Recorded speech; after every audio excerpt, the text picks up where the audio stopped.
छोड़ सतगुरु रामपाल जी परमेश्वर जी की जय हो।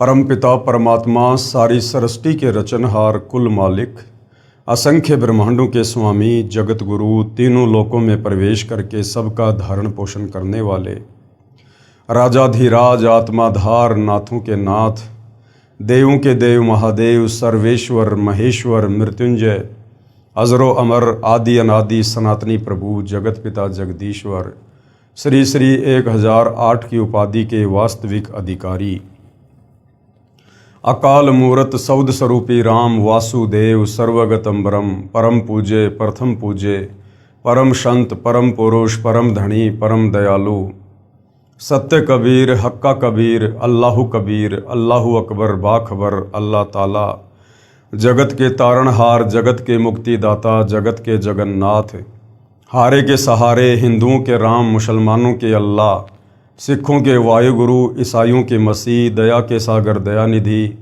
करुणा के सागर करुणानिधि स्वयंभू परिभू संकट मोचन कष्टहरण मंगल करण दुख भंजन अविगत कबीर निर्विकार निर्विषम परमात्मा अलय अलेख सतगुरु आदि अनादि सतगुरु असली मर्यादा पुरुषोत्तम असली राम असली कृष्ण असली घनश्याम असली मुरारी राजाओं के राजा महाराजाओं के महाराजा शहंशाहों के शहंशाह सम्राटों के सम्राट भगवानों के भगवान अल्लाहों के अल्लाह प्रभुओं के प्रभु मसीहाओं के मसीह सच्चे वाहिगुरु बाबाओं के बाबा पीरों के पीर सेठों के सेठ जगत सेठ सावड़सा सेठ सर्वगुण संपन्न अनंत कोटि कलाओं के स्वामी अनंत कोटि ब्रह्मांडों के नायक योगियों में महायोगी ध्यानियों में महाध्यानी सिद्धों में परम सिद्ध ज्ञानियों में तत्व ज्ञानी ब्रह्म ज्ञानी महाज्ञानी परम ज्ञानी सर्वश्रेष्ठ ज्ञानी विज्ञानी युवा कबीर समर्थ कबीर असमवात अमित ओजा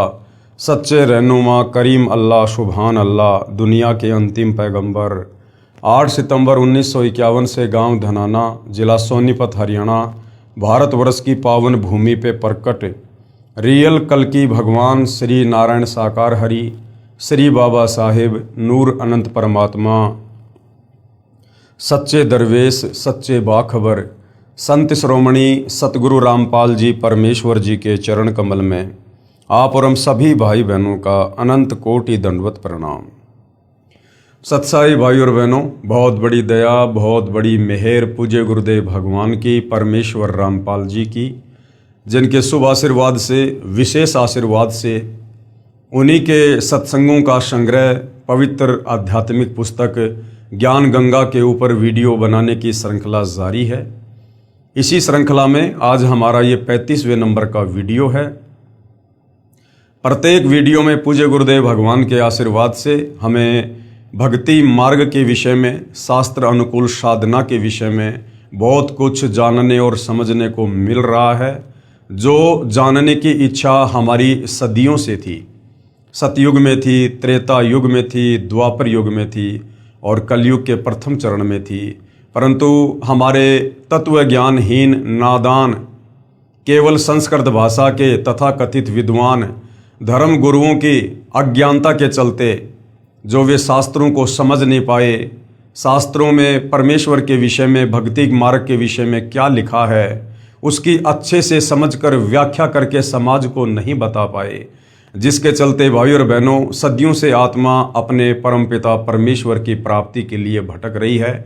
और हमारे जितने भी पूर्वज थे वो इन हमारे तत्व ज्ञानहीन नादान धर्म गुरुओं की नादानी के चलते आज प्रेत योनि में, भूत योनि में, नरक में, लक 84 योनियों में अपना कष्ट भोग रहे हैं। तो भाई और बहनों, आज सदियों बाद युगों बाद परमपिता परमेश्वर कबीर साहिब जी ने स्वयं धरती पर तत्वदर्शी संत के रूप में सतगुरु रामपाल जी के नाम से प्रकट होकर पूरे विश्व के मानव समाज के ऊपर एक बहुत बड़ा उपकार किया है, बहुत बड़ा रहम किया है। आज परमेश्वर इन सभी धर्मों के सभी धर्मशास्त्रों से हमें उनका वास्तविक सार ज्ञान निकाल कर दे रहे हैं। आज परमेश्वर रामपाल जी ने हमें सृष्टि रचना के विषय में बताया, समझाया। उस सृष्टि रचना को हर धर्म के हर धर्म शास्त्र के ज्ञान से प्रमाणित किया। इस पवित्र पुस्तक ज्ञान गंगा को पढ़ने के बाद आपकी 101 पीढ़ी का उद्धार निश्चित है। ये वचन स्वयं सतगुरु रामपाल जी परमेश्वर जी के हैं और कहते हैं, साध वचन पलटे नहीं चाहे पलट जाए ब्रह्मांड, साधु बोले सहज स्वभाव, साधु का बोला मिथ्या न जाए। क्योंकि यदि आप सर्वप्रथम इस सतज्ञान को निष्पक्ष होकर धैर्य के साथ रुचि लेकर पढ़ेंगे और सतगुरु रामपाल जी से दीक्षा लेकर अपनी आत्मा का कल्याण करवाएंगे, तो निश्चित ही आपका परिवार भी आप जी के ही पच्चीनों पर चलेगा और शास्त्र अनुकूल साधना करने के चलते वो भी आत्म कल्याण करवाएगा। तो भाइयों और बहनों, इसके लिए हमने सृष्टि रचना को समझना बहुत ज़रूरी है, क्योंकि सृष्टि रचना भक्ति मार्ग की मास्टर की है, नींव है भक्ति मार्ग की। तो जब तक सृष्टि रचना को हम अच्छे से नहीं पढ़ेंगे, हर धर्मशास्त्र से प्रमाणित करके जो सतगुरु रामपाल जी ने बता दिया है, जब तक उसको नहीं देखेंगे तब तक हम भक्ति मार्ग पर दृढ़ता के साथ आगे नहीं बढ़ सकते हैं। तो सृष्टि रचना को आप जब भी सतगुरु रामपाल जी के सत्संग सुनना शुरू करें, सर्वप्रथम 2, 4, 5 बार आप सृष्टि रचना को अवश्य सुनिए और पवित्र पुस्तकों से अवश्य पढ़िए। और ये सृष्टि रचना आपको विश्व में केवल सतगुरु रामपाल जी के सत्संगों से सुनने को मिलेगी या उन्हीं के कर कमल से लिखित पवित्र पुस्तकों से मिलेगी। बाकी किसी भी धर्म का कोई भी धर्मगुरु, आचार्य, शंकराचार्य, संत, महंत, मंडलेश्वर, यहाँ तक कि 33 करोड़ देवी देवता और देवी देवताओं का राजा इंद्र और ब्रह्मा विष्णु महेश भी इस कंप्लीट सृष्टि रचना से परिचित नहीं है। ब्रह्मा विष्णु महेश की माँ दुर्गा और ब्रह्मा विष्णु महेश का पिता ज्योति निरंजन काल निरंजन भी इस कंप्लीट सृष्टि रचना से परिचित नहीं है। वो स्वयं गीता जी का ज्ञान देते समय अर्जुन से कह रहा है कि अर्जुन, मैं भी विचार काल में इस कंप्लीट सृष्टि रचना को यहाँ नहीं बता सकता, मुझे भी इसके आदि और अंत का ज्ञान नहीं है। तो सोचिए भाइयों और बहनों, आज सतगुरु रामपाल जी जो सृष्टि रचना के आदि और अंत का ज्ञान दे चुके हैं, जिस ज्ञान को सुनकर समझकर लाखों लोग उनकी शरण में आकर अपनी आत्मा का कल्याण करवा रहे हैं, तो सोचिए वो महापुरुष, वो महाशक्ति सतगुरु रामपाल जी फिर भला कौन है। ये स्वयं कबीर परमेश्वर हैं, कबीर देव हैं।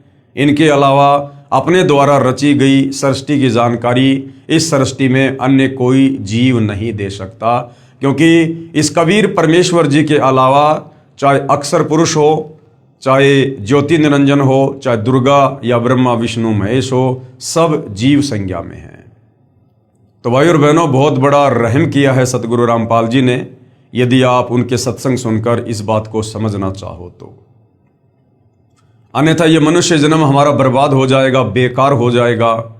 जो मनुष्य जन्म 184 योनियों में असहनीय कष्ट भोगने के बाद सिर्फ और सिर्फ परमात्मा प्राप्ति के लिए मिलता है, तत्वदर्शी संत की खोज करके उस परम पद की प्राप्ति के लिए मिलता है, जहाँ जाने के बाद साधक फिर लौटकर इस काल के गंदे लोक में 21 ब्रह्मांड में जन्म मरण का कष्ट भोगने के लिए, 184 योनियों की पीड़ा सहन करने के लिए, तपतशिला का कष्ट उठाने के लिए और नरक भोगने के लिए नहीं आता है। वो सदा सदा सचखंड में अमर हो जाता है। तो भाइयों और बहनों, वैसे तो पवित्र पुस्तक ज्ञान गंगा के ऊपर कंप्लीट वीडियो बन चुके हैं, क्योंकि उसके बाद कुछ भाई बहनों के इंटरव्यू हैं, जिन भाई बहनों ने सतगुरु रामपाल जी की शरण प्राप्त करके और अकल्पनीय लाभ इस भक्ति मार्ग से उठाए हैं। पहले जो हर प्रकार की समस्याओं से ग्रसित थे, परिवार की तरफ से, शरीर की तरफ से, 3 ताप के कष्ट से, कर्म पाप दंड से जो बेहद दुखी थे, परेशान थे, जो परिवार धीरे धीरे पतन की ओर जा रहे थे, जिन परिवारों में नशा घर कर चुका था, बुराइयां घर कर चुकी थी, परमेश्वर रामपाल जी की शरण में आने के बाद आज वो ऋषि परिवार बन चुके हैं। आज उन लोगों को जो दिन में 1-1 बोतल शराब पी जाया करते थे, 2-2, 5-5 डबियां सिगरेट की पी जाया करते थे, हुक्का जिनके घर में 24 घंटे चलता था, आज उन लोगों को तंबाकू के धुआं से भी नफरत है। जो लोग असहनीय पीड़ा भोग रहे थे शारीरिक कष्ट के चलते, बीमारियों के चलते, डॉक्टरों ने जिनको फाइनल जवाब दे दिया था कि अब आपको जीवन दान सृष्टि में कोई नहीं दे सकता, सतगुरु रामपाल जी की शरण में आने के बाद आज वो फिर से युवा नजर आने लगे हैं। जो नहाने के लिए पानी की बाल्टी भी नहीं उठा पाते थे, आज वो 50-50 किलोग्राम वजन उठाकर दौड़ रहे हैं। भाई और बहनों, परमेश्वर के जो गुण हमारे धर्मशास्त्रों में वर्णित हैं, वेदों में, गीता जी में, हमें परमेश्वर की अच्छे से व्याख्या ना होने के कारण, परमेश्वर की समझ ना होने के कारण हम परमेश्वर की सतभक्ति करके परमेश्वर से होने वाले लाभ भी नहीं उठा पाए, हम वंचित रहे। और इसका कारण हमारे नादान धर्म गुरु, जो केवल एक भाषा विशेष के ज्ञाता अवश्य थे, परंतु तत्व ज्ञान से कोसों दूर थे। और तत्व ज्ञान के बिना किसी भी धर्म ग्रंथ को नहीं समझा जा सकता, नहीं जाना जा सकता। आप उसकी उल्टी ही व्याख्या करेंगे, आप उसका उल्टा ही अनुवाद करेंगे, और वही हमारे नादान धर्म गुरुओं ने किया। अब सतगुरु रामपाल जी ने आकर दया करी, मेहर करी, और आज वही पुण्यात्माएं परमेश्वर की महिमा का वर्णन कर रही हैं। उनके मुंह का थूक सूख जाता है, परंतु सतगुरु की महिमा करते करते वो आत्माएं थक नहीं रही हैं। तो उन्हीं में से कुछ आत्माएं हैं जिन्होंने सतगुरु रामपाल जी से उपदेश प्राप्त करने के बाद जो जो आध्यात्मिक लाभ शास्त्र अनुकूल साधना करने के चलते उठाए हैं, वो स्वयं अपने मुख से उनका वर्णन करते हैं, ताकि अन्य भाई बहनों को भक्ति करने की प्रेरणा हो। और जो आत्माएं परमात्मा प्राप्ति के लिए भटक रही हैं, मंदिर में, मस्जिद में, चर्च में, गुरुद्वारों में, तीर्थों पर, धामों पर, उन आत्माओं को भी एक शिक्षा मिले, उन आत्माओं को भी एक संदेश मिले, और वो आत्माएं भी सतगुरु रामपाल जी के सत्संग सुनकर अपनी परमेश्वर प्राप्ति वाली चाहत को पूरा करें। पवित्र पुस्तक ज्ञान गंगा, पेज नंबर 285, भटकों को शतमार्ग, भटकों को शतमार्ग। जो आत्माएं भटक रही थी, परमात्मा प्राप्ति के लिए दर दर के ठोकरें खा रही थी, आश्रमों में, साधु संत महात्माओं के पास, पहाड़ों पर, मेड़ों में, मंदिर में, चर्च में, गुरुद्वारे में, मस्जिद में, धाम पर, तीर्थ पर, कभी कावड़ ला रहे थे, कभी पैदल यात्रा कर रहे थे, परंतु किसी भी प्रकार का कोई भी कर्म दंड उनका नहीं कट रहा था। और जब नादान धर्मगुरुओं से बात करते थे रो रो के उनके चरणों में गिरकर, तो वो तत्व ज्ञानहीन धर्मगुरु कह देते थे कि ये तो आपके भाग्य में लिखा हुआ है, और भाग्य का लिखा तो भोगना पड़ता है। उदाहरण देते थे, श्री रामचंद्र जी 3 लोक के भगवान, त्रेता युग में बाली को मारा, द्वापर में अपना कर्म दंड भोगना पड़ा। उसके बाद आत्मा बेचारी चुप हो जाती थी, आगे कोई ऑप्शन ही नजर नहीं आता था। अब सतगुरु रामपाल जी ने आकर हमें 1 नहीं, 2 नहीं, 10 नहीं, हमें 100 ऑप्शन दे दिए कि बच्चों तुम कहां भटक रहे थे, कहां धक्के खा रहे थे। सतभक्ति मार्ग से तुम कोसों दूर थे। जिसे जाना बंबई और वो जा रहा है विपरीत दिशा में, वो कभी भी अपनी मंजिल को प्राप्त नहीं करेगा, उल्टा दूरी बनती चली जाएगी। तो हमें जाना था परमेश्वर के पास, हमें प्राप्त करना था भगवान। और ये नादान धर्मगुरु हमें शास्त्र अनुकूल साधना ना बताकर, क्योंकि इनको स्वयं को ज्ञान नहीं था, हमसे शास्त्र विरुद्ध भक्ति करवाकर, मनमाना आचरण करवाकर, मनमुखी मंत्रों का जाप करवाकर हमें परमेश्वर से विपरीत दिशा में भेज रहे थे, नरक की ओर, 184 योनियों की ओर, तपस्या की ओर, जन्म और मरण की ओर। अब सतगुरु रामपाल जी ने आकर हमारा शतमार्ग किया है। बहन ईशवंती की दर्द भरी आत्मकथा। मैं भगतमती ईशवंती सतगुरु रामपाल जी के पंथ में, यथार्थ 13वें कबीर पंथ में नाम उपदेश लेने के बाद भगत जो होता है उसको भगत कहा जाता है, और जो बहन होती है उसको भगतमती कहा जाता है। मैं भगतमती ईशवंती देवी, पत्नी श्री भगत सुरेश दास अहलावत, पुत्र श्री प्रताप सिंह अहलावत, पाना गंजा, गांव डिग्गल, जिला झज्जर में रहती हूँ। ये कंप्लीट एड्रेस और लास्ट में मोबाइल नंबर इसलिए दिए जा रहे हैं ताकि किसी को कोई शंका हो, अगर ये बनावटी कहानी लगे तो वो स्वयं वहां जाकर कन्फर्म कर सकता है, मोबाइल पर बात करके कन्फर्म कर सकता है। हे बंदी छोड़ सतगुरु रामपाल जी। बंदी छोड़ का मतलब होता है जो महापुरुष, जो परमेश्वर हमें इस काल के द्वारा लगाए गए कर्म बंधनों से छुड़वाकर हमारी आत्मा का मोक्ष करवा दे, उसको कहते बंदी छोड़। और मेरा परिवार आपके चरणों की धूल है। आपने हमें वो सुख दिया जिसकी हम अपने इस जीवन में कभी कल्पना भी नहीं कर सकते थे। आज मैं अपनी आप बीती यहां लिख रही हूं, जिसकी आपने हम पर कृपया बख्शी है, ताकि हमारी इस दुख भरी कहानी को पढ़कर हमारे की तरह दुखी परिवार भी आपके आशीर्वाद से कल्याण करवा सकें। हमारा जीवन बिल्कुल अंधकारमय था। अगर आपके चरणों में नहीं आते तो आज हम जीवित नहीं होते। यजुर्वेद में लिखा है कि कबीर परमेश्वर अपने साधक को जो मृत्यु के निकट पहुंच चुका हो, या मृत्यु शैया पर हो, या धर्मराज के दरबार में खड़ा हो, उसको धर्मराज के दरबार से छुड़वाकर 100 वर्ष की उम्र प्रदान करता है।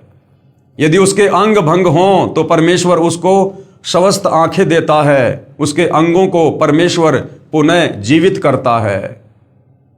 ये परमेश्वर के गुण हैं। वो भक्ति करने वाले को, अंधे को आंख देता है, कोढ़ी को काया देता है, बांझ को पुत्र देता है, निर्धन को माया देता है, रोगी को स्वस्थ शरीर देता है। लेकिन हम सदियों से भक्ति कर रहे हैं, परंतु इस प्रकार के लाभ हम कभी भी प्राप्त नहीं कर पा रहे थे, क्योंकि हम शास्त्रों के विरुद्ध धर्मगुरुओं के कहने पर मनमाना आचरण कर रहे थे। और गीता अध्याय 16 श्लोक 23 और 24 के अनुसार जो व्यक्ति शास्त्र विधि को त्याग कर मनमाना आचरण भक्ति करता है, उसकी ना कोई परम गति होती है, ना वो सिद्धि को प्राप्त होता है, ना उसके कार्य सिद्ध होते हैं।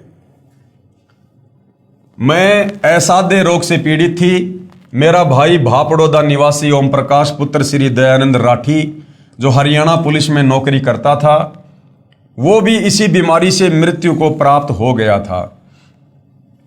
मैं भी इस स्टेज पर पहुंच चुकी थी। मैं इस हालत में पहुंच चुकी थी कि हाथ पैर बिल्कुल लकवे ग्रस्त जैसे हो गए थे। आवाज निकलनी बंद हो गई थी। जगह जगह डॉक्टरों व शाणों को दिखाया, लेकिन सब जगह निराशा ही हाथ लगी। मेरे पति इतनी शराब पीते थे कि जब घर आते तो बच्चे डर के मारे चारपाई के नीचे छुप जाते थे।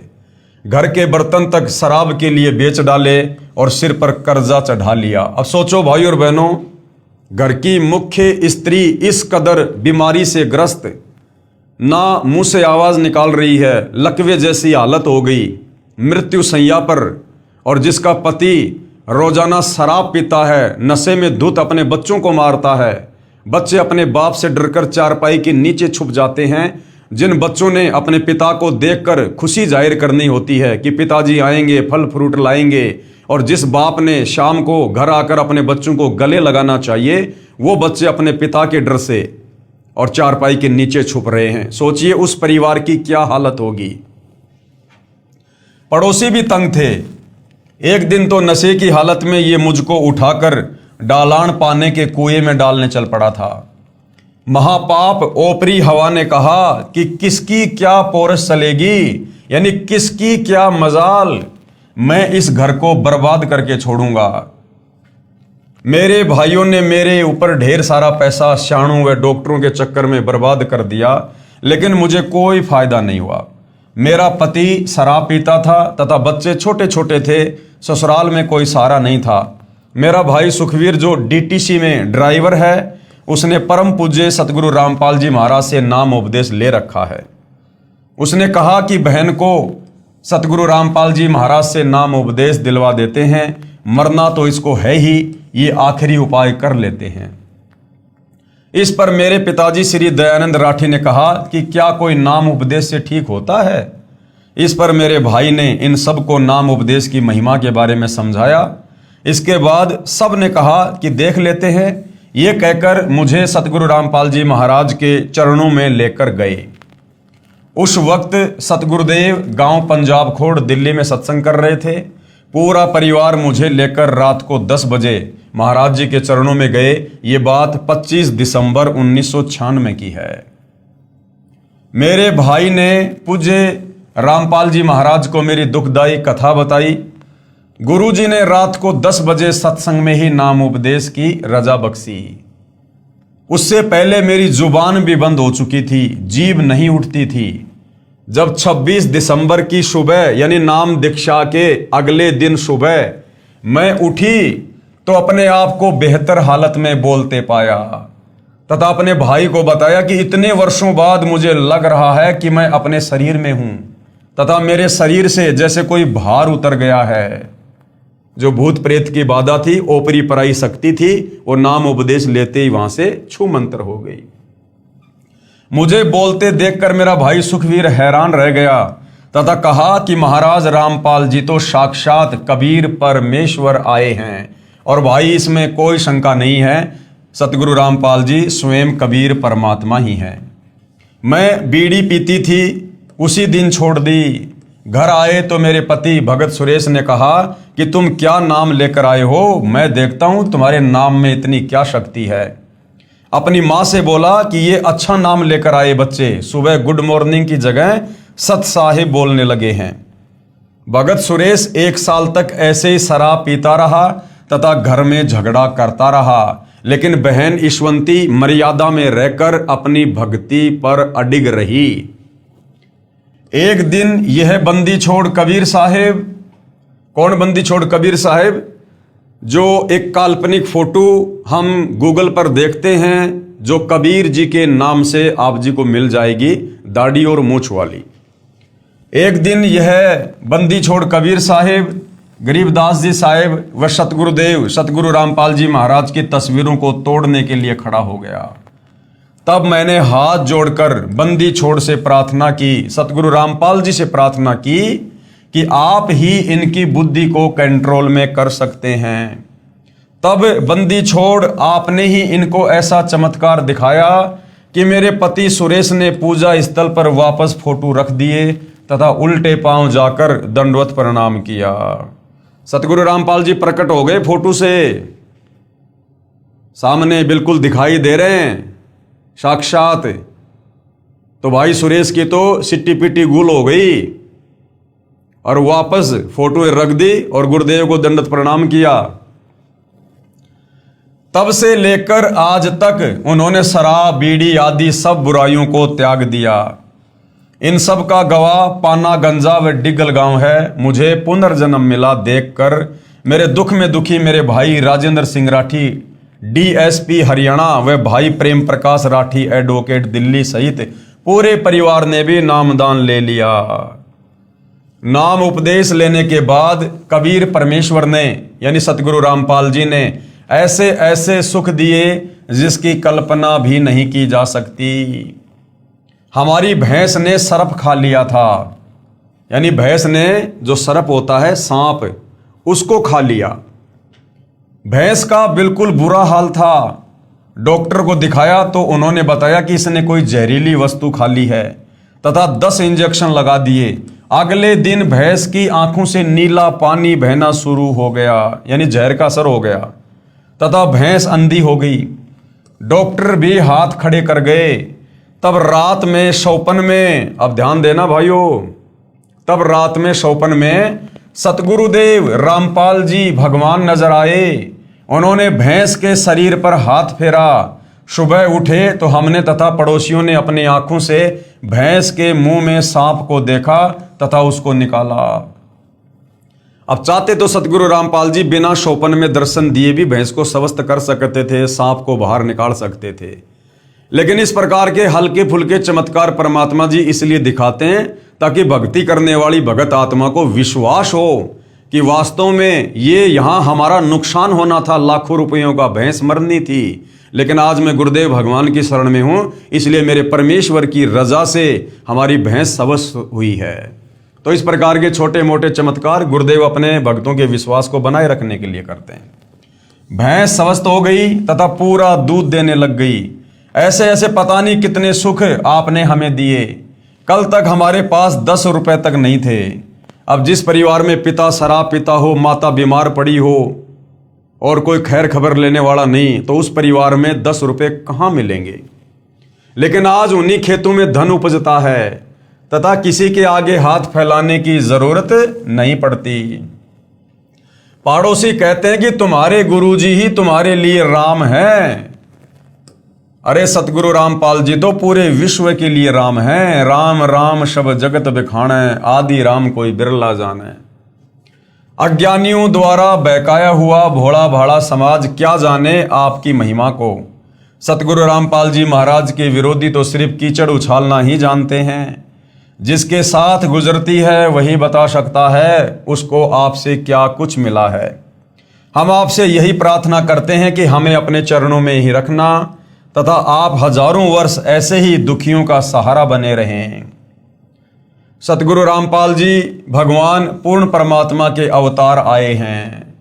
अब देखो भाइयों और बहनों, ये बहुत समय पहले की इन भाई बहनों की आत्मकथाएं हैं। ये 1996 की बात है। सन 1994 में सतगुरु रामपाल जी ने अपना यथार्थ पंथ शुरू किया और शुरुआत में जो आत्मा सतगुरु रामपाल जी की शरण में आई थी वो ज्ञान को समझकर कम, और जो सतगुरु रामपाल जी ने उनको लाभ दिए थे अपनी तरफ से आशीर्वाद देकर अपने कोटे से, उन सुखों को देखकर आत्माएं ज़्यादा जुड़ी हुई थी। तो उस समय तक आत्माएं सतगुरु रामपाल जी को पूर्णतया कबीर परमेश्वर नहीं मान पा रही थी, केवल कबीर जी का भेजा हुआ संत मान रही थी। इसलिए भाई बहन बीच बीच में इस प्रकार की बातें बोल देते हैं कि सतगुरु रामपाल जी महाराज पूर्ण परमात्मा के अवतार हैं, जबकि सतगुरु रामपाल जी किसी भी पूर्ण परमात्मा के अवतार नहीं हैं। सतगुरु रामपाल जी स्वयं ही पूर्ण परमात्मा हैं। ये स्वयं ही सतलोक से चलकर इस पृथ्वी पर अवतरित होते हैं। अवतार केवल काल भेजता है। 21 ब्रह्मांड का स्वामी ज्योति निरंजन भेजता है अवतार, क्योंकि वो नहीं आ सकता, क्योंकि उसको श्राप लगा हुआ है। वो अपने काल रूप में किसी को दर्शन नहीं देता, उसकी मजबूरी है। इसलिए वो ब्रह्मा विष्णु महेश में प्रेरणा करके और यहां पर अवतार भेजता है। लेकिन कबीर परमेश्वर को कोई श्राप नहीं है। कबीर परमेश्वर समर्थ हैं, सर्वशक्तिमान हैं। इस परमेश्वर ने किसी को भी सतलोक से अवतार बनाकर भेजने की आवश्यकता नहीं पड़ती है। जिसका काम उसी को साजे और करे तो मूर्ख बाजे। काल लोक में कर्म बंधनों में जकड़ी हुई आत्माओं को कबीर परमेश्वर के अलावा सतलोक से आई हुई कोई आत्मा नहीं छुड़वा सकती है। इसलिए कबीर परमात्मा जी सतलोक से चलकर स्वयं ही तत्वदर्शी संत का रूप धारण करके इस पृथ्वी पर प्रकट होते हैं, लीला करते हैं। ये वेद साक्षी हैं, ये गीता जी साक्षी है। आपका नाम लेने के बाद हमारे घर में इतना सुख मिला परमेश्वर, जो कि हम वर्णन नहीं कर सकते। फिर भी वर्णन करने की कोशिश कर रही हूं। मैंने आपसे सन 1996 में नाम उपदेश लिया। उसके करीब 1.5 साल के बाद एक घटना घटी जो इस प्रकार है।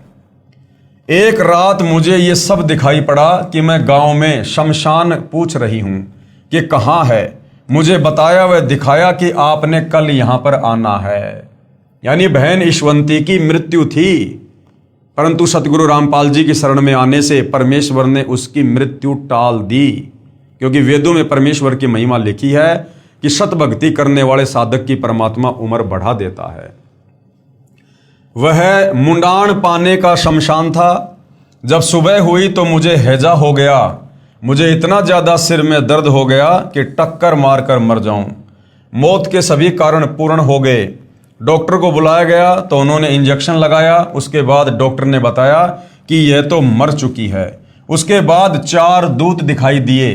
फिर उन्होंने मुझे दोनों तरफ से पकड़ लिया और बोले कि हमें भगवान ने भेजा है, आपको लेकर जाएंगे, आपका समय पूरा हो गया है।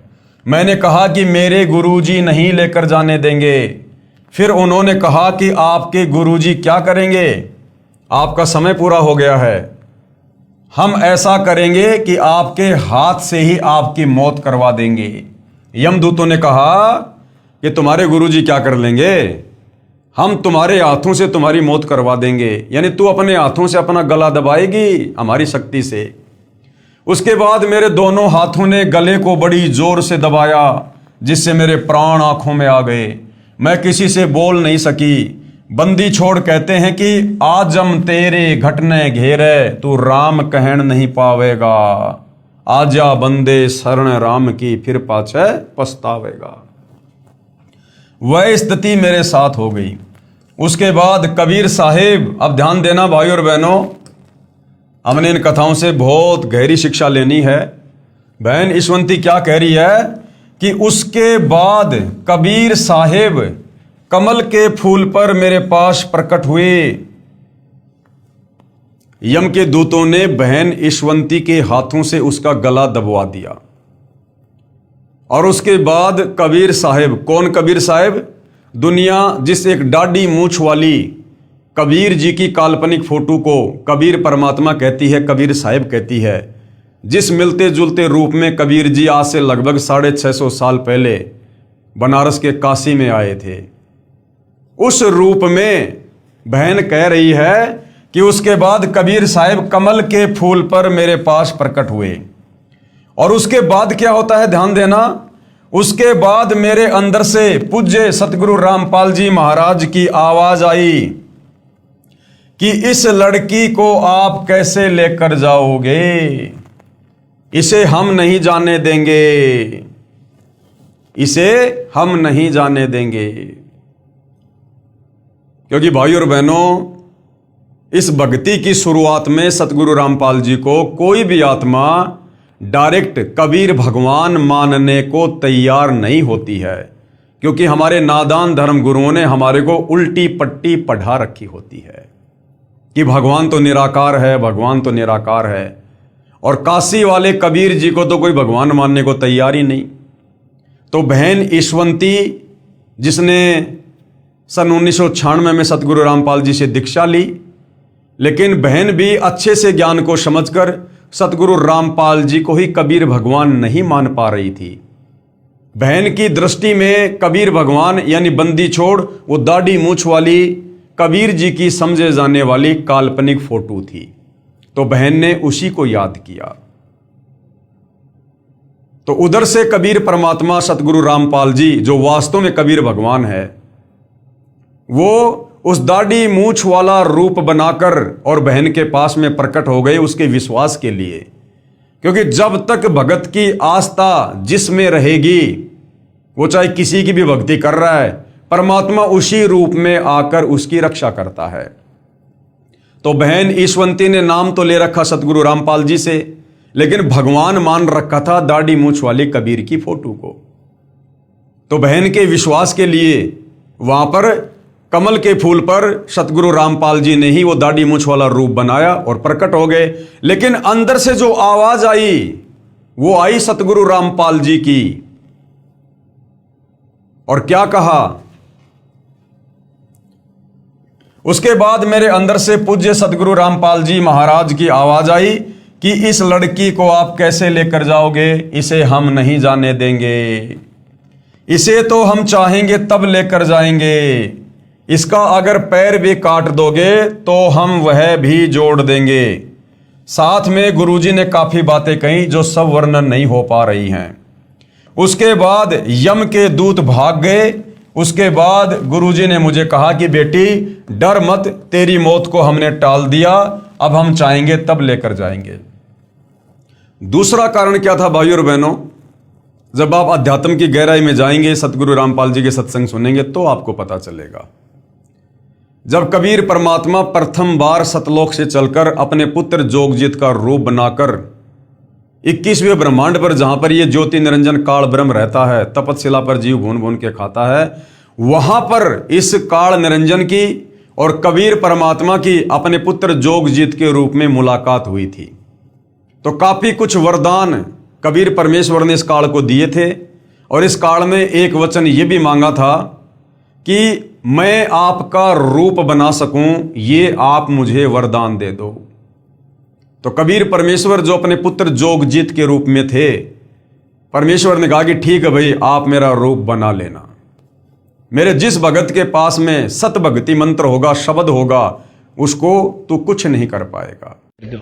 अक्के वचन भर लो, वचन भर लिया, अकबर लिए भाई न्यो बोला जी कि चारों युगों में, 3 युगा में जीव थोड़े ले जाना, सतयुग, त्रेता और द्वापर, और चौथा युग जब आवे कलयुग, कितने ले जाइयो। ने बोला वह बड़ी अड़ाई तन तया। अच्छा भाई कोई बात नहीं। दूसरा यह है कि मैं आपका रूप बना सकूं, मैंने ये आज्ञा दे दो। अग बना लिए, तेरे रूप तक की आंट लागेगी। मेरे अंश के पास जिस पास नाम होगा तेरा रूप रह ही नहीं सकता उसके आगे। तो फिर और एक और कहा कि आप जब जाओ ना मृत मंडल में तो एक जगन्नाथ के मंदिर को बनवाइयो, क्योंकि वो काल समुद्र नहीं बनन देगा। मेरा अंश कृष्ण रूप में जाएगा, कृष्ण बौद्ध रूप में, और अपना मंदिर बनवाओगा, पर समुद्र नहीं बनन देगा। बनवा दूंगा भाई। फिर कहते हैं कि त्रेता युग में समुद्र पर पुल बंधवाइयो। अकाछे पंगे पाए रहते थे। तो भाई और बहनों, इस काल ब्रह्म ने, इस ज्योति निरंजन ने वो रूप क्यों मांगा था? क्योंकि काल निरंजन ने दिमाग लगाया कि ये जो जोगजीत है, जो मेरा भाई है, क्योंकि वो पहचान नहीं पा रहा था परमात्मा उसके भाई के रूप में थे, जोगजीत के रूप में थे। अगर स्वयं अपने ओरिजिनल रूप में आ जाएं तो इसका कलेजा फट जाए। तो उसने कहा कि आप मुझे अपना रूप दे दो कि मैं ये आप वाला रूप बना सकूं, जोगजीत वाला। यस कर दी। काल ने क्या सोच के रूप मांगा था कि जोगजीत नीचे जाएगा और नीचे जाके क्या करेगा, ये जीवों को ज्ञान समझाएगा। और ज्ञान कैसे समझाएगा? उनका गुरु बनेगा। ये सतगुरु की भूमिका करेगा, तत्वदर्शी संत की भूमिका करेगा। और जो इसके भगत होंगे, क्योंकि जोगजीत नीचे जाके पूरी सृष्टि रचना बताएगा, मुझ काल के विषय में बताएगा, ब्रह्मा विष्णु महेश की स्थिति के बारे में बताएगा कि ये पूर्ण परमात्मा नहीं है, इनकी पूजा से कोई लाभ नहीं है। तो नीचे तमाम आत्माएं तत्व ज्ञान से परिचित हो जाएंगी। ये वेद शास्त्रों का खुलासा करेगा। तो जो इसके भगत होंगे वो भगत इस जोगजीत के ऊपर आश्रित हो जाएंगे और वो मुझ काल की भक्ति पूजा छोड़ देंगे। और ब्रह्मा विष्णु महेश की भी उनको जानकारी हो जाएगी, ये भी आधे अधूरे भगवान है। तो ब्रह्मा विष्णु महेश में भी उन भक्तों की किसी प्रकार की कोई आस्था नहीं होगी। अन्य देवी देवता तो बहुत दूर की बात है। तो काल ने दिमाग लगाया कि मेरी तो मजबूरी है, मैं तो डायरेक्ट अपने ओरिजिनल रूप में जाके किसी को भ्रमित में कर नहीं सकता। तो जब इस जोगजीत के भगत सतयुग में, त्रेता युग में, द्वापर में और कलयुग में, जब इस जोगजीत के भगत शरीर छोड़ने के बाद में त्रिकुटी पर आएंगे, क्योंकि त्रिकुटी एक इंटरनेशनल एयरपोर्ट है आगे किसी भी लोक में जाने का, तो काल को पता था कि जोगजीत के भगत जिनकी जोगजीत पर पूर्ण आस्था होगी वो शरीर छोड़ने के बाद में सूक्ष्म शरीर में त्रिकुटी पर आएंगे। और यहां आने के बाद मैं उनको भ्रमित करने की कोशिश करूंगा, ठगने की कोशिश करूंगा। तो यदि मैं ब्रह्मा विष्णु महेश का रूप बनाकर लोभ लालच दूंगा, ब्रह्मा विष्णु महेश के लोक में जाने की सलाह दूंगा कि मौज करोगे, मस्ती करोगे, चलो तुम्हें बहुत बड़ा वहां पे कोई पद देंगे, तो जोगजीत के भगत जो तत्व ज्ञान से परिचित हैं, धर्मशास्त्रों से परिचित हैं, ब्रह्मा विष्णु महेश की औकात से, सामर्थ्य से परिचित हैं, वो ब्रह्मा विष्णु महेश के चक्कर में नहीं आएंगे। और मैं अपना रूप काल वाला बना नहीं सकता, मेरी मजबूरी है। तो उन भक्तों को यदि ठगा जा सकता है तो उनके गुरु का रूप बनाकर ठगा जा सकता है, क्योंकि भगत तो अपने गुरु के कहने से आगे आगे चलेगा। तो काल ने सोचा कि जोगजीत नीचे जाएगा, गुरु बनकर ज्ञान देगा और गुरु पर उनके भक्तों की आस्था होगी। और फिर जब त्रिकुटी पर ये भगत आएंगे तो मैं जोगजीत का रूप बनाकर, ये दाढ़ी मूंछ वाला रूप बनाकर, जिसे आज दुनिया कबीर परमात्मा कहती है, कबीर साहिब कहती है, जो रूप इस काल ने मांग रखा है कि मैं ये वाला रूप बनाकर और उन भगतों को ठग लूंगा। भगत सोचेंगे हमारे गुरुजी खड़े, हमारे गुरुजी, और मैं उनको कहूंगा बच्चों आ जाओ मेरे पीछे पीछे, चलो शतलोक, और मैं उनको नकली शतलोक में ले जाकर ठोक दूंगा। इसलिए जोगजीत ने वो रूप मांगा था। तो यहां बहन ईश्वंती के पास में, क्योंकि अब हमने दूसरे पहलू से विचार करना है, तो बहन ईश्वंती के पास में उसके प्राण लेने के लिए वो काल जोगजीत का रूप बनाकर, जिसको दुनिया कबीर जी समझ रही है, दाढ़ी मूछ वाली फोटो, उस रूप में आया उसके प्राण लेने के लिए, ताकि ईश्वंती उसे परमात्मा समझकर, कबीर साहिब समझकर और उसके साथ साथ चली जाए और काल उसे अपने जाल में फंसा ले, लक 84 में डाल दे। तो जैसे ही बहन ईश्वंती ने देखा क्योंकि उसकी आस्था उस फोटो में थी कि कबीर जी यही हैं दाढ़ी मूंछ वाले, वो उसी को पूजा करती थी। गुरु जी को केवल अपना गुरु जी माना करती थी, सतगुरु रामपाल जी को। तो बहन ईशवंती ने देखा कि बंदी छोड़ आ गए, कबीर साहब आ गए भाई।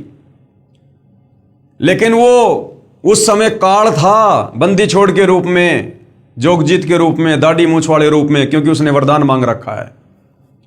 तो वो कुछ कहता उससे पहले सतगुरु रामपाल जी, रियल कबीर अंतर्यामी परमात्मा, बहन ईशवंती के अंदर से आवाज देते हैं और उस दाढ़ी मूंछ वाले कमल के फूल पर बैठे हुए काल को, जो कि कबीर के रूप में था, क्या कहा? उसके बाद मेरे अंदर से पूज्य सतगुरु रामपाल जी महाराज की आवाज आई कि इस लड़की को आप कैसे लेकर जाओगे? अब किसको कह रहे हैं सतगुरु रामपाल जी अंदर से आवाज करके?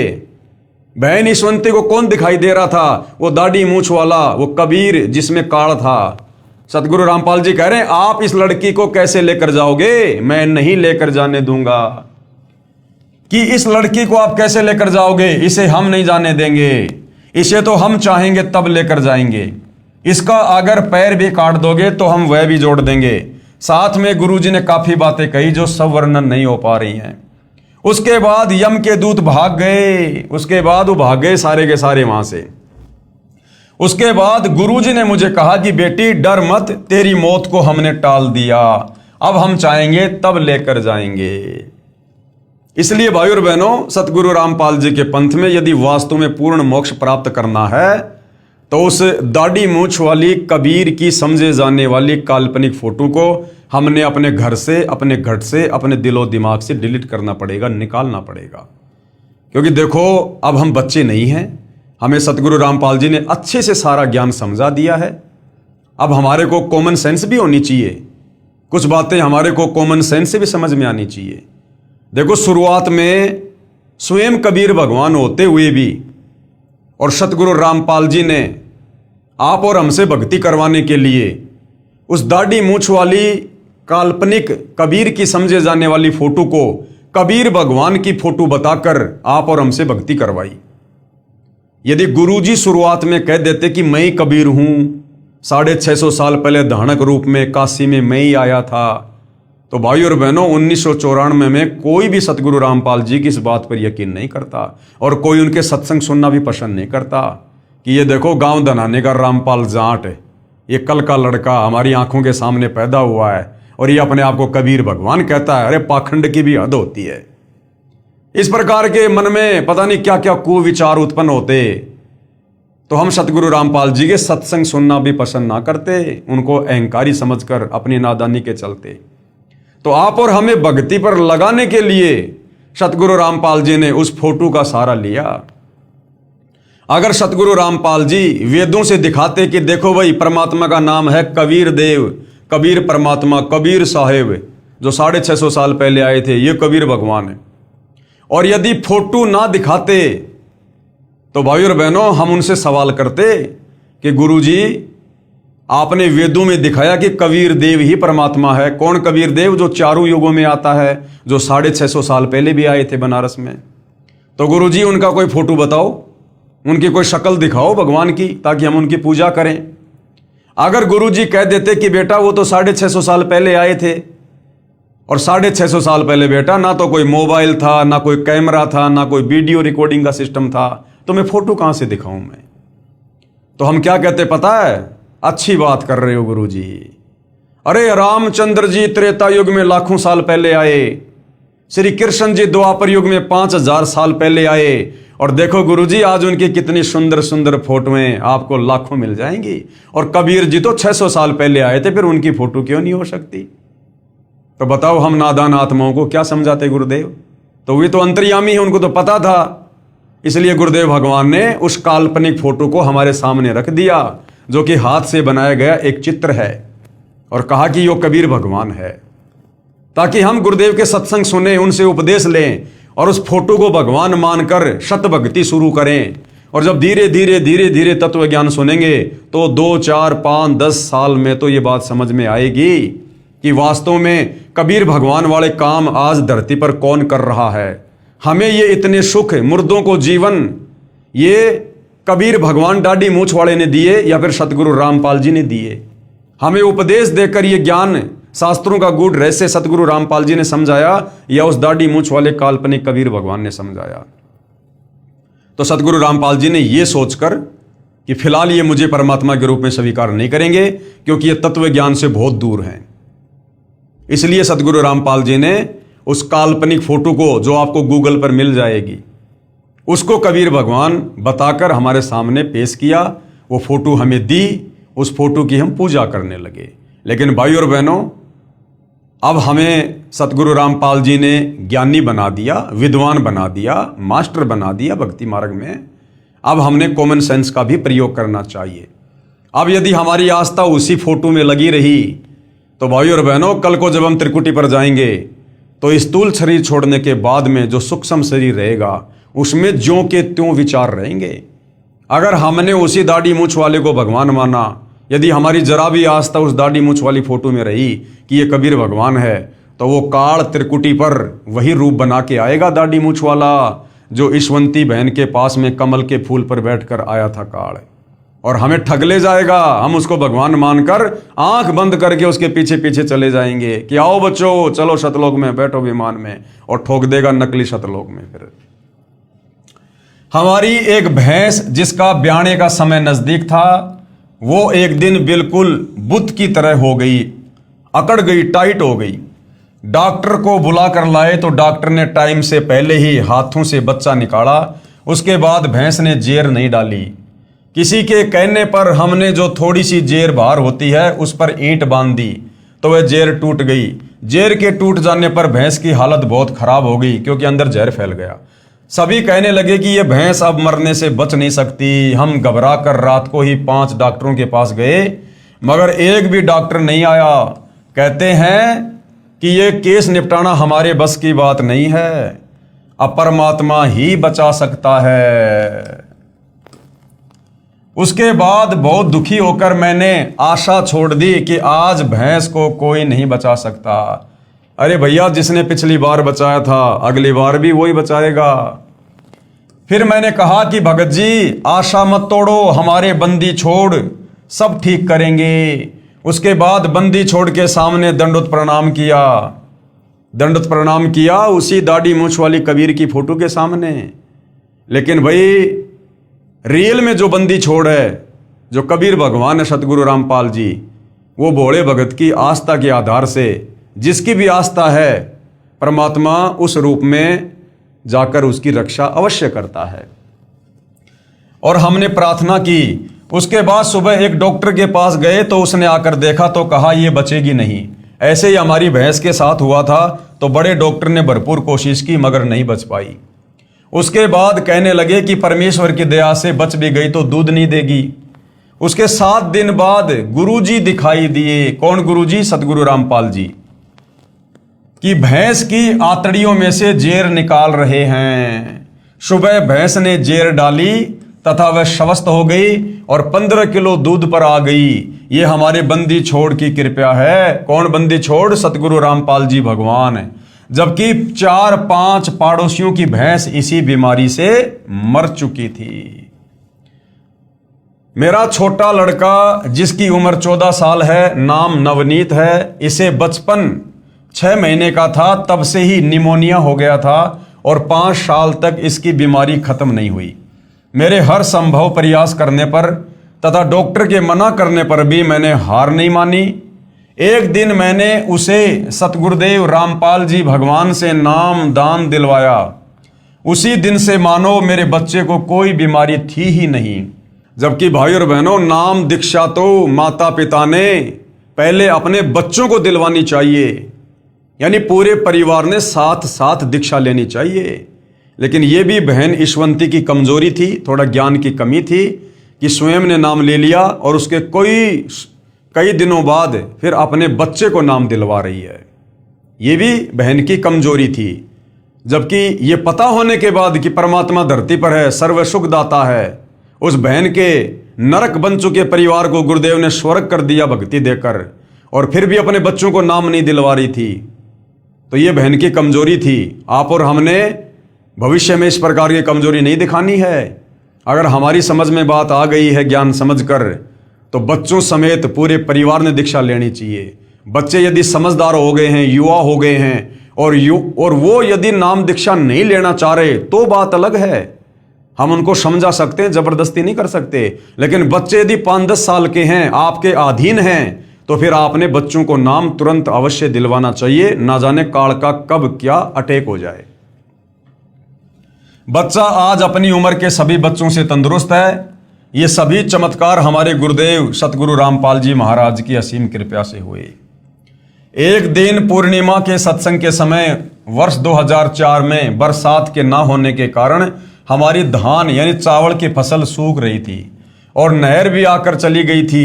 1 महीना बाद दोबारा नहर आनी थी। वहां पर ट्यूबवेल से पानी देने का साधन नहीं था, हम सिर्फ नहर पर ही आश्रित थे, और 1 महीने बाद तो वो फसल नष्ट हो जानी थी धान की। परंतु पूर्णिमा के दिन हम आश्रम से सत्संग समापन के बाद जब खेत को देखने गए तो हमारे 2.5 एकड़ जमीन धान वाली घुटनों घुटनों पानी से भरी हुई थी। ये कभी सौपन में भी नहीं होने वाला कार्य हमारे सतगुरुदेव की कृपा से हो गया, और सारे खेत के पड़ोसियों ने अफसोस किया कि ये नहर तो तुम्हारे सतगुरुदेव ने तुम्हारे लिए, सिर्फ तुम्हारे लिए ही बुलवाई है। सभी लोगों की फसल में ज्यादा से ज्यादा 10 मन धान हुई, जबकि सतगुरुदेव जी की कृपा से हमारी 40 मन प्रति एकड़ हुई। अनेकों अनेकों सुख हमारे बंदी छोड़ सतगुरु रामपाल जी ने हमें दिए हैं। मेरे दोनों पुत्र भगत अमित तथा नवनीत मई 2010 को दिल्ली पुलिस में नौकरी लग गए। मेरी तथा मेरे परिवार की तरफ से सर्व पाठकों से प्रार्थना है कि आप अति शीघ्र सतलोक आश्रम करोथा में आकर सतगुरु रामपाल जी महाराज से मुफ्त नाम दीक्षा प्राप्त कीजिए। मनुष्य जीवन व्यर्थ ना करें। कबीर परमेश्वर जी कहते हैं, भाई काल करे सो आज कर, आज करे सो अब, और पल में प्रलय होएगी फिर करोगे कब। सत साहेब जय बंदी छोड़ की सतगुरु रामपाल जी भगवान की जय। तो भाई और बहनों, देखा आपने, ये सत्य आत्म कथा है उन आत्माओं की जो हर प्रकार से मरणासन स्थिति में थे। कहां तो इस परिवार का बेड़ा गर्क होना था, ऊपरी शक्तियां, ऊपरी पराई, भयंकर बीमार बहन, पति 1 नंबर का शराबी, बच्चा भी बीमार, और माता पिता की ऐसी हालत हो तो फिर बच्चों को कौन संभालता। और आज कबीर परमेश्वर सतगुरु रामपाल जी की असीम रजा से जैसे उस परिवार ने उपदेश लिया, दीक्षा ली, आज परमेश्वर ने उस परिवार को स्वर्ग बना दिया। बहन की बीमारी, रफू चक्कर, दोनों लड़के सरकारी नौकरी लग गए, पति ने शराब त्याग दी, और आज वो परिवार सुख से अपना जीवन व्यतीत कर रहा है। तो भाई और बहनों, ऐसा परमेश्वर ही कर सकते हैं। प्रारब्ध में लिखे कष्टों को सतगुरु के अलावा, कबीर भगवान के अलावा दूसरा कोई समाप्त नहीं कर सकता। कहते माशा घटे ना तिल बदे विधाता लिखे जो लेख। इस काल बली ने जो लेख हमारे लिख दिए होते हैं वो कहते हैं मेटे नहीं मिटाए जा सकते, परंतु साचा सतगुरु मेट कर ऊपर मार दे मेख। लेकिन जो सच्चा सतगुरु होता है, पूर्ण सतगुरु होता है, और वो पूर्ण सतगुरु स्वयं कबीर भगवान ही होता है। और इस काल के लिखे लेखों को केवल वो सतगुरु ही समाप्त कर सकता है। चित्रगुप्त के कागजों को सतगुरु ही समाप्त कर सकता है, यदि वो पूर्ण सतगुरु है तो। सतगुरु जो चावे सो करही, 14 कोटि दूत यम डरही, ऊत भूत जम त्रास निवारे, और चित्रगुप्त के कागज फाड़े। इस परिवार के लिए सतगुरु रामपाल जी ने चित्रगुप्त के कागज फाड़ दिए, और अपनी लेखनी से उस समर्थ कबीर परमेश्वर सतगुरु रामपाल जी ने इस परिवार का नया सुंदर भाग्य लिख दिया। तो भाई और बहनों, ये आप लोगों के साथ भी हो सकता है, ये सबके साथ हो सकता है। परमेश्वर इस धरती पर वर्तमान में पूरे विश्व के मानव समाज के लिए हैं, सबके आत्मा के कल्याण के लिए, सबके उद्धार के लिए हैं। लेकिन कहते हैं भाई सकल पदार्थ है जगमाही, भाग बिना नर पावत नाही। सतगुरु रामपाल जी की शरण प्राप्त करना आम इंसान के वश की बात नहीं है। जिनके युगों युगों के भक्ति संस्कार मजबूत होते हैं वही आत्माएं उनके चरणों तक पहुंच पाती हैं, उनके सत्संगों को सुनकर विश्वास कर पाती हैं, और फिर उनसे जुड़कर उपदेश लेकर भक्ति का लाभ उठा पाती हैं। तो ये आपकी आंखों के सामने बहन ईशवंती की आत्मकथा है। उसके बाद एक और भगत आत्मा है जिन्होंने अपनी आत्मकथा बताई है। उजड़ा परिवार बसा, मैं भगत रमेश पुत्र श्री उमेद सिंह, गांव पेटवाड़, तहसील हांसी, जिला हिसार का रहने वाला हूं। अब एम्प्लॉयज कॉलोनी जेल के सामने जिंद में सहपरिवार रहता हूं। नाम लेने से पहले हम भूतों की पूजा करते थे, यानी श्राद्ध निकालना, अपने पूर्वजों के श्राद्ध निकालना, भूतों की पूजा करना। क्योंकि शास्त्र विधि को त्याग कर जो मनमाना आचरण करता है, मरने के बाद वो प्रेत योनि में जाता है। और फिर ये हमारे नादान धर्म गुरु आप और हमें उस प्रेत योनि में ले जाने के लिए उन पूर्वजों की जो भूत बने हुए हैं उनके श्राद्ध निकलवाना शुरू करवा देते हैं। हमारे गांव में बाबा सरिया की मान्यता थी, जिस पर हम प्रत्येक महीने की पूर्णिमा को ज्योति लगाने जाते थे। हम शुक्रवार, जन्माष्टमी, शिवरात्रि का व्रत भी करते थे, पितरों का पिंडदान और श्राद्ध भी निकालते थे। श्राद्ध निकालने के लिए, पिंडदान करने के लिए, व्रत करने के लिए, समाधि पूजने के लिए गीता जी साफ साफ मना कर रही है।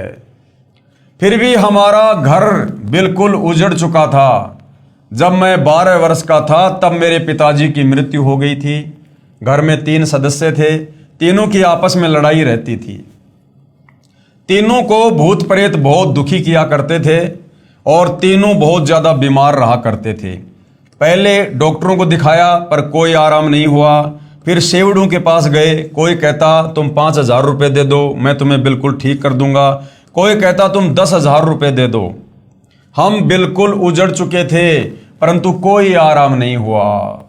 फिर क्या होता है भाई और बहनों, परमेश्वर अपनी आत्माओं को छल छिद्र करके अपनी शरण में लेता है। मेरे रिश्तेदार भगत रघुवीर सिंह, गांव कोतकला वाले के बार बार कहने से मेरी माता जी ने सन 1996 में सतगुरु रामपाल जी महाराज से नाम ले लिया। मेरी पत्नी को 5 वर्ष उपरांत भी कोई संतान उत्पन्न नहीं हुई थी। मेरी माता जी के कहने से मेरी पत्नी ने भी सतगुरु रामपाल जी महाराज से नाम ले लिया। नाम दान लेते ही 1 वर्ष के अंदर मेरी पत्नी ने एक लड़के को जन्म दिया। मेरा भगवान से विश्वास उठ चुका था, इस कारण मैंने नाम नहीं लिया तथा अपनी माता व पत्नी को भी सतगुरु रामपाल जी के पास जाने से मना करता था। मेरा लड़का जो 15 दिन का था बहुत ज्यादा बीमार हो गया। डॉक्टरों ने कह दिया कि यह लड़का सुबह तक मर जाएगा, इसे ले जाओ। शाम को एक भगत ने बंदी छोड़ सतगुरु रामपाल जी महाराज के बारे में बताया कि आश्रम जिंद में आए हैं, वे पूर्ण संत हैं और वे ही इस बच्चे को ठीक कर सकते हैं। हम डॉक्टरों और सेवड़ों के पास जा जाकर थक चुके थे। मेरा भगवान से विश्वास उठ गया था। मैंने उस भगत को मना कर दिया, किंतु उसने दोबारा फिर प्रार्थना की कि वे स्वयं बंदी छोड़ भगवान ही धरती पर आए हुए हैं, यदि वे दया कर दें तो ये लड़का ठीक हो सकता है। अब देखो भाई और बहनों, भगत जो होता है वो अपने गुरुजी के प्रति श्रद्धावान होता है और होना भी चाहिए। तो उस समय जो भगत थे, सतगुरु रामपाल जी से उपदेश प्राप्त थे, वो बार बार कहा करते थे कि सतगुरु रामपाल जी खुद ही बंदी छोड़ हैं, सतगुरु रामपाल जी खुद ही कबीर भगवान है, धरती पर आए हुए हैं। परंतु हृदय से माना नहीं करते थे, केवल कहा करते थे क्योंकि उनको लाभ हुए, उनको सुख हुए, लेकिन वो हृदय से उनको बंदी छोड़ माना नहीं करते थे। क्यों? अगर वो हृदय से सतगुरु रामपाल जी को ही कबीर भगवान मानते तो उन भक्तों के घरों में आज भी वही दाढ़ी मूंछ वाली कबीर की काल्पनिक फोटो पूजा स्थल पर आपको लगी हुई मिल जाएगी। इसका मतलब अभी भी आस्था भगवान के रूप में उस दाढ़ी मूंछ वाली फोटो में ही है। लेकिन सतगुरु रामपाल जी की संगत में जो साध संगति से जुड़े हुए सत्सेवक भाई बहन हैं, जिन्होंने सतगुरु रामपाल जी के आशीर्वाद से वास्तव में उनको जाना है, उनको पहचाना है और परमेश्वर के रूप में मानकर आज उनकी यथार्थ पूजा कर रहे हैं, शास्त्र अनुकूल साधना कर रहे हैं जो भगवान की होती है, तो उन साध संगति से जुड़े भाई बहनों के घरों में आपको सतगुरु रामपाल जी के अलावा अन्य किसी की कोई फोटो नहीं मिलेगी। क्योंकि उन साध संगति से जुड़े भाई बहनों ने अपने गुरुदेव को ज्ञान आधार से और हृदय से बंदी छोड़ के रूप में स्वीकार कर लिया है कि एक साधे सब सदे, सब साधे सब जाए, माली सींचे मूल को फले फूले अगाए। उन आत्माओं ने ज्ञान आधार से निर्णय लिया कि जब हमारे गुरुदेव स्वयं कबीर भगवान हैं, धरती पर प्रकट हैं, तो वो 650 साल पहले वाली यानी जिस रूप में कबीर भगवान आए थे, आज वो काल्पनिक फोटो हमारे किस काम की, जब आज स्वयं वो कबीर भगवान साक्षात हमारे गुरुदेव के रूप में प्रकट हैं। तो और ऐसे तो ना जाने कितने अरबों खरबों बार ये कबीर भगवान सतगुरु रामपाल जी सतयुग से लेकर त्रेता द्वापर और कलयुग में आते रहते हैं, जाते रहते हैं। तो हम कितनी फोटोओं को पूजेंगे, कितने स्वरूपों को पूजेंगे। तो वर्तमान में यदि हमने मोक्ष चाहिए तो अपने प्रेजेंट गुरु को, अपने वर्तमान गुरु को ही अपना इष्ट मानकर पूजना होगा, अपना भगवान मानकर पूजना होगा। उन्होंने फिर प्रार्थना की कि वे स्वयं बंदी छोड़ भगवान ही आए हुए हैं, यदि वे दया कर दें तो ये लड़का ठीक हो सकता है। उस भगत के इतने विश्वास के साथ कहने पर मैंने अपनी माता जी को अनुमति दे दी। मेरी मां ने लड़के को ले जाकर सतगुरु रामपाल जी महाराज के चरणों में रख दिया और रोते हुए प्रार्थना की कि महाराज जी, ये बच्चा मर चुका है, अब आप ही इसे ठीक कर सकते हो। तब बंदी छोड़ सतगुरु रामपाल जी महाराज ने कहा कि कबीर परमेश्वर की रजा से ये ठीक हो जाएगा। अब सतगुरु रामपाल जी की तो मजबूरी है कि जब तक भगत उनको कबीर परमात्मा नहीं मानेंगे, तब तक सतगुरु रामपाल जी ने तो उस काल्पनिक फोटो को कबीर भगवान कहना ही पड़ेगा। तो सतगुरु रामपाल जी ने कहा कि कबीर परमेश्वर की रजा से ये ठीक हो जाएगा। अगले दिन जब बच्चे को मरना था वह ठीक हो गया। बोलो बंदी छोड़ सतगुरु रामपाल जी भगवान की जय हो। हमारा उजड़ा हुआ घर बंदी छोड़ सतगुरु रामपाल जी महाराज की कृपा से दोबारा बस गया। अगर वो लड़का मर जाता तो उस लड़के का पिता अपनी मां को और अपनी पत्नी को घर में भक्ति नहीं करने देता कि क्या कर लिया तुमने नाम दीक्षा लेकर, कह रहे थे कि भगवान है भगवान है। तो सतगुरु रामपाल जी ने उन दोनों आत्माओं को भक्ति मार्ग पर लगाए रखने के लिए और धीरे धीरे उस नादान प्राणी को भी नास्तिकता से आस्तिक बनाने के लिए अपनी तरफ से उस बच्चे को जीवित किया। इतना चमत्कार देखकर भी पाप कर्मों की वजह से मैंने नाम नहीं लिया और पहले वाली पूजा तथा भूतों की पूजा ही करता रहा। अब सोचिए, लड़का मर जाता तो वो कैसे नाम दीक्षा लेता, घर वालों की भक्ति और छुड़वा देता, जो बच्चा जिंदा होने के बाद भी सतगुरु रामपाल जी की भक्ति नहीं कर पा रहा और भैरव भूत की भक्ति में लगा हुआ। हमारे घर पर बंदी छोड़ गरीबदास जी महाराज की वाणी का पाठ सतगुरु रामपाल जी महाराज करते थे और मैं बाहर जाकर शराब पीता था। फिर 1 वर्ष बाद एक दिन हमारे घर पाठ हो रहा था, तब शाम को बंदी छोड़ सतगुरु रामपाल जी महाराज ने सत्संग किया। तब मैंने सत्संग सुना और नाम भी ले लिया। फिर हमारे घर में दुख नाम की चीज नहीं रही। मेरी माता जी ने किसी के बहकावे में आकर नाम खंडित कर दिया। कुछ समय बाद सन 2000 में मेरी माँ को अचानक पैर में जलन होने लगी।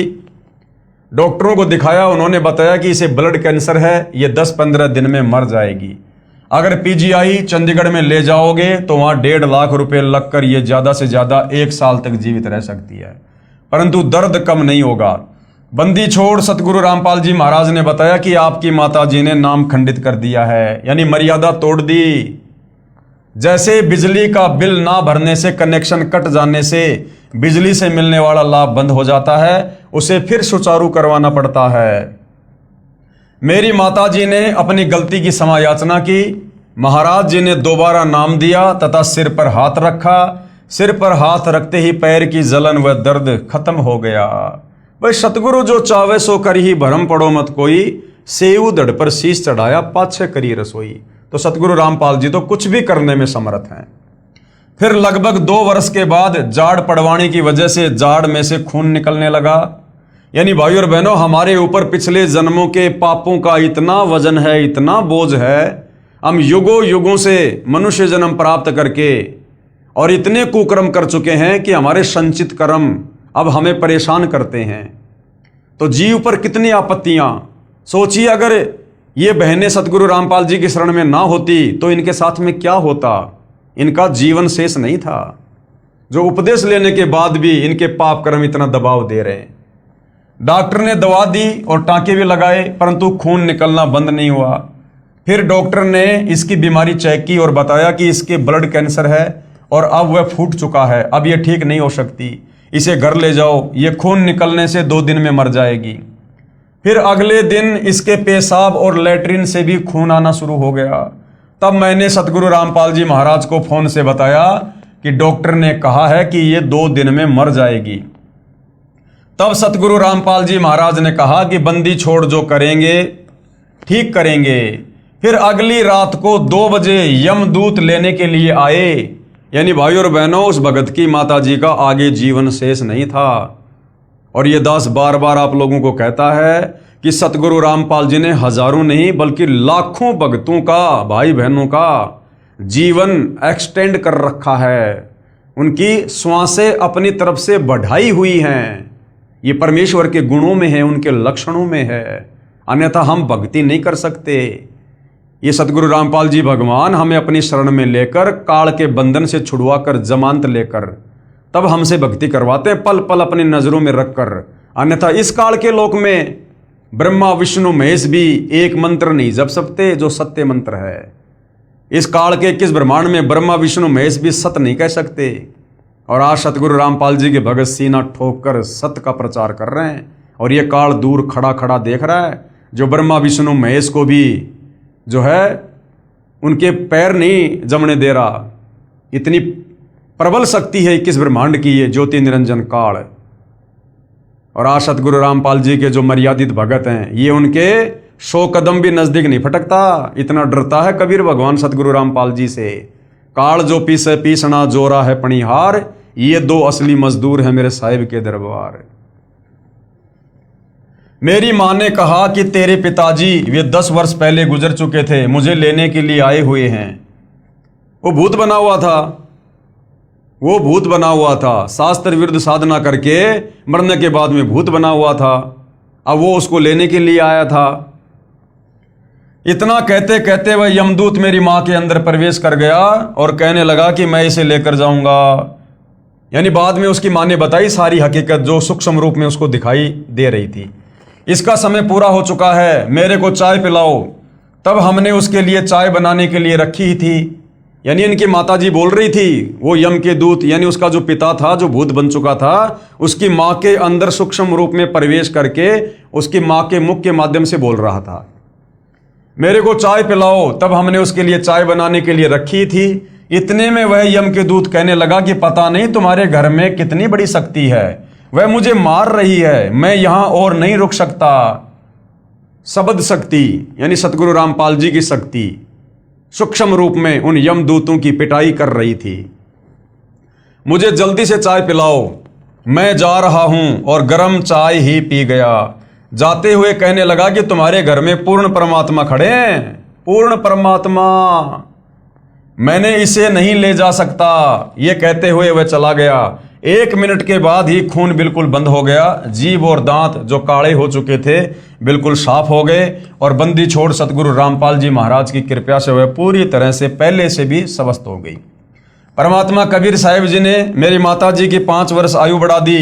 24 जुलाई 2005 को शत भक्ति करके शतलोक प्रस्थान किया। बोलो बंदी छोड़ सतगुरु रामपाल जी महाराज की जय। सत साहिब। भाई और बहनों, परमात्मा ने केवल 4-5 साल ही उम्र क्यों बढ़ाई? 24 जुलाई 2005 तक की उम्र क्यों बढ़ाई? क्योंकि भाई और बहनों, शुरुआत में आत्माएं ज्ञान आधार से नहीं जुड़ी हुई थी। बस उन सुखों को देख देख कर घर में बेटा हो गया, फसल बढ़िया हो गई, कैंसर ठीक हो गई, जलन ठीक हो गई। इन चीजों को देखकर लोग सतगुरु रामपाल जी से जुड़े हुए थे। और जब तक आप ज्ञान को आधार बनाकर नहीं जोड़ोगे, आप कभी भी डगमग हो जाओगे। तो सतगुरु रामपाल जी को पता था, अंतर्यामी भगवान को, कि 12 जुलाई 2006 को तो करोथा कांड होगा। और करोथा कांड के बाद उस आत्मा के मन में दोष आना था। वो सारी भक्ति कमाई गुरु में दोष देख के नष्ट करने वाली थी, बर्बाद करने वाली थी भक्ति छोड़कर। तो परमेश्वर ने उस आत्मा को 4-5 साल की उम्र बढ़ा के उससे भक्ति करवा दी। और करोथा कांड होने से पहले पहले उस आत्मा का शरीर भी छुड़वा दिया, ताकि उसकी भक्ति सुरक्षित रहे और उस आत्मा को तुरंत दूसरा मनुष्य जन्म मिल जाए और फिर से किसी भगत के घर में जन्म लेकर अपने आगे की भक्ति शुरू कर दे। तो ये अंतर्यामी परमात्मा भाई और बहनों, ये अध्यात्म के डॉक्टर हैं। इनको पता है किस आत्मा का किस प्रकार से इलाज करना है। तो इनकी शरण में आने के बाद फिर भगत की नहीं चलती है, कोई मीन मेक नहीं चलती है। यदि भगत ने अपने आप को गुरुदेव के चरणों में सरेंडर कर दिया, ज्ञान को समझ लिया, तो भगत का काम है मर्यादा में रह के भक्ति करना, सत्य कहना, सत्य के मार्ग पर चलना, अपने गुरु जी के पद चिन्हों पर चलना। बाकी काम फिर पूर्ण ब्रह्म परमेश्वर सतगुरु रामपाल जी का होता है। तो भाई और बहनों, ये जो आपने 2 आत्म कथाएं सुनी हैं, लास्ट में इन्होंने अपना मोबाइल नंबर दिया है, भगत रमेश दास, मोबाइल नंबर इतना है। ये बिल्कुल सत्य हैं, इनमें कोई मीन मेख नहीं है, किसी को झूठ बोलने का कोई शौक नहीं है। यदि आपको लगता है कि झूठ है तो सतगुरु रामपाल जी का ज्ञान सुनो, और यदि आपको ऐसा कोई रोग है, कोई परेशानी है, तो सतगुरु रामपाल जी से उपदेश लेकर उनके द्वारा बताई गई शास्त्र अनुकूल भक्ति को मर्यादा में रहकर करो, उन मंत्रों का जाप करो। जो लाभ इन आत्माओं को हुए आपको भी होगा।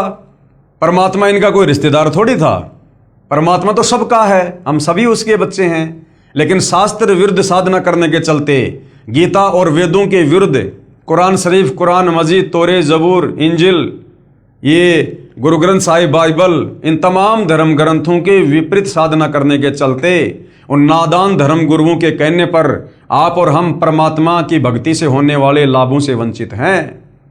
वरना परमेश्वर तो भाई खड़ा खड़ा लाभ देता, खड़ा खड़ा जो इन परिवारों को दिया। तो भाई और बहनों, इसी प्रकार से कुछ और आत्माएं हैं जिन्होंने इस पुस्तक में आगे अपनी सत्य आत्म कथा लिखवाई है, जो लाभ उनको सतगुरु रामपाल जी से उपदेश लेने के बाद प्राप्त हुए हैं। तो उनका भी हम जिक्र करेंगे। तो आज की वीडियो में केवल इतना ही। कल परमेश्वर के आशीर्वाद से फिर सेवा में हाजिर होंगे। तब तक पूज्य गुरुदेव भगवान हम सबको आज्ञा दे, आशीर्वाद दे, सद्बुद्धि दे, हमारा मार्गदर्शन करे, भ्रमने भटकने से बचाए। बंदी छोड़ सतगुरु रामपाल जी परमेश्वर जी की जय हो।